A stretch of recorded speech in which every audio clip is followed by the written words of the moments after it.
Hello. We're going to top up the barrels today, and I thought that it would be a good time to see what's happening with the wine. So, got my trusty turkey baster. This is a 60-gallon Barbera.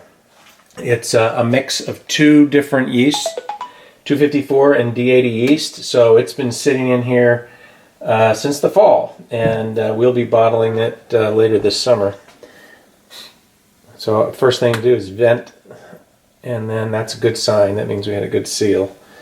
So let's see what we got going on in here.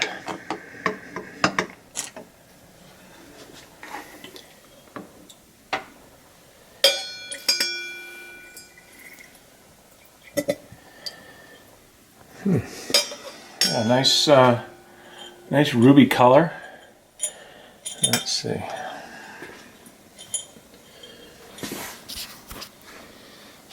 Very aromatic. Yeah, I'm liking that. We had a little H2S smell months ago, but that's since subsided. And the fruit's coming out now. That's really nice. Okay.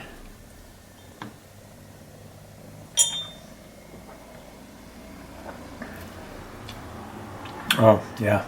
It's getting a lot of oak, and a lot of people don't oak their Barbera very much.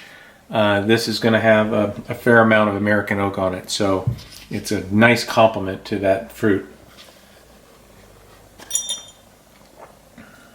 Yeah, bright red cherry and some vanilla oak. So, very satisfied with that.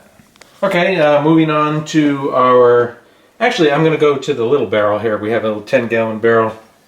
I have more Barbera going in that. This is a barrel that has had port in it in its first season, and second season we had what do we have in there? Cab Franc. So yeah, we did have Cab Franc. So this is a third season. Oh, careful your head. And we're gonna see what's shaking.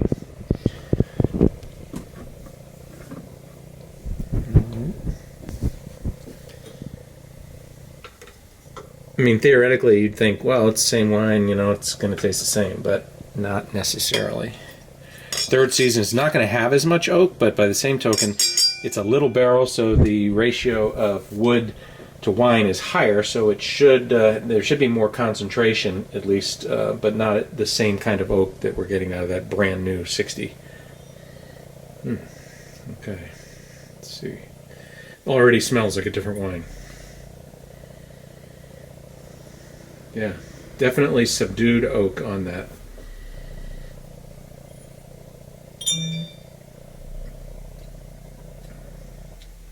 I think I get the same red cherry. Ooh, very cherry.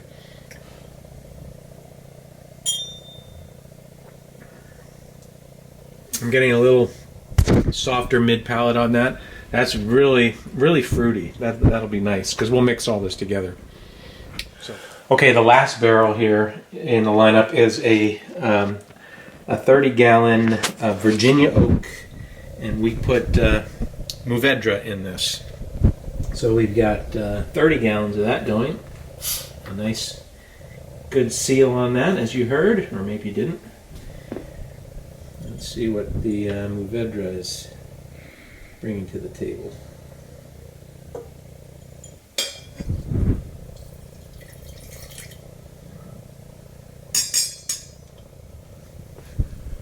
Again, a very nice candy plum type color. I think it's darker than the Barbera. That's interesting. Okay, so let's see what we got on the nose. It's a bit darker fruit. I mean, it's kind of a mix of red and maybe blueberry. Kind of a creamy smell. That might be a little bit of that oak. That 30-gallon will also, again, impart more oak, but this is second season 30.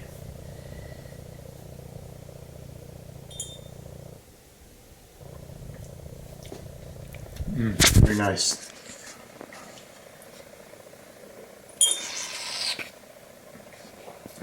Yeah, this is has a long finish.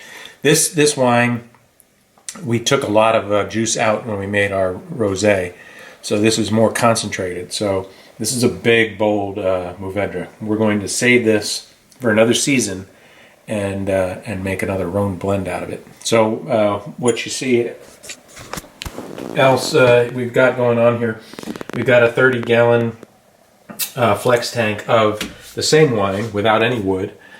And then we've got 2 large carboys of Zin going from the Dick Stallman vineyard locally. That's doing well. I've got some oak spirals in there. And back here, this is an experiment. It's the same Barbera that we did here, but we kept the 2 different yeast forms apart. We got the 254 Barbera and the D80 Barbera. So we're going to bottle that separately and just see how that taste stays distinctly different from one another in the long term, because the theory is that it will end up being the same. And anyway, that's what's going on in the winery. Okay, well, the last part of this job here, the reason I did the tasting is because I'm going to top these up a bit. The reason you have to come in here every several weeks and top them up is you'll lose liquid to the atmosphere. The water in the wine actually will evaporate and through the porous wood, and they call it the angel share. So that allows air to be in there, and you don't want oxygen mixing with your wine at this stage. So you can see in just 3 or 4 weeks it is taking quite a bit of wine. So I'm just about there. And you can see almost a full bottle of wine for a topping. So I got to do all these barrels and make sure we don't have any excess oxygen in there, and get everything topped right up.